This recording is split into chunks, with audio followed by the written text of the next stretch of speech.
તો નમસ્કાર દર્શક મિત્રો, અત્યારે સોશિયલ મીડિયાની અંદર મિત્રો કિંજલબેન દવેના મિત્રો અઢળકો વિડીયો ધૂમ મચાવી રહ્યા છે। તો દર્શક મિત્રો, તમને ખબર છે કે મિત્રો અત્યારે કિંજલબેન દવે એટલે મિત્રો એમના જે કિંજલબેન દવેના મિત્રો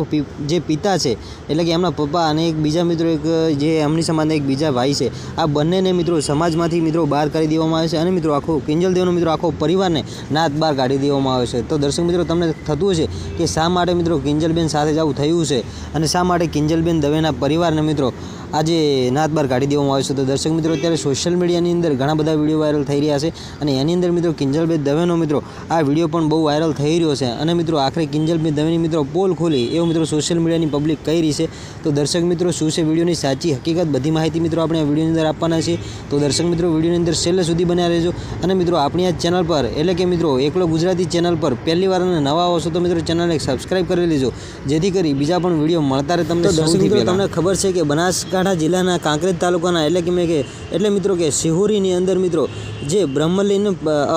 અદ્વિતીય સમાજની મિત્રો એક બેઠક યોજાઈ હતી અને એની અંદર મિત્રો જે નિર્ણય લેવામાં આવ્યા છે એની અંદર એ નિર્ણયનું મિત્રો કોઈ પાલન નહીં કરે અને મિત્રો જે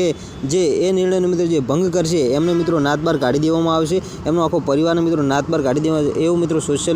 એવું મિત્રો અત્યારે જે મિત્રો જે નિર્ણય લેવાયા મિત્રો એ અત્યારે સોશિયલ મીડિયાની અંદર ઘણા બધા વાયરલ થઈ રહ્યા છે। દર્શક મિત્રો, આમ જોવા જઈએ તો મિત્રો લલિત દવે જે મિત્રો આ કિંજલ દવેના જે પિતા છે એમને મિત્રો જે નાત બહાર કાઢી દેવામાં આવ્યા છે, તો એને લઈ અને મિત્રો કિંજલ દવે એટલે કે સિંગર મિત્રો કિંજલબેન દવે મિત્રો એક સોશિયલ મીડિયાની અંદર પોસ્ટ અપલોડ કરી છે અને એની અંદર મિત્રો જણાવ્યું છે કે મારા પપ્પા વિશે જે પણ ખરાબ કોમેન્ટ કરશે એમના ઉપર હું પૂરેપૂરી કાર્યવાહી કરીશ એવું મિત્રો કિંજલબેન દવે કહી રહ્યા છે। તો ચલો મિત્રો, મળીશું ફરી એક નવા વિડીયો સાથે।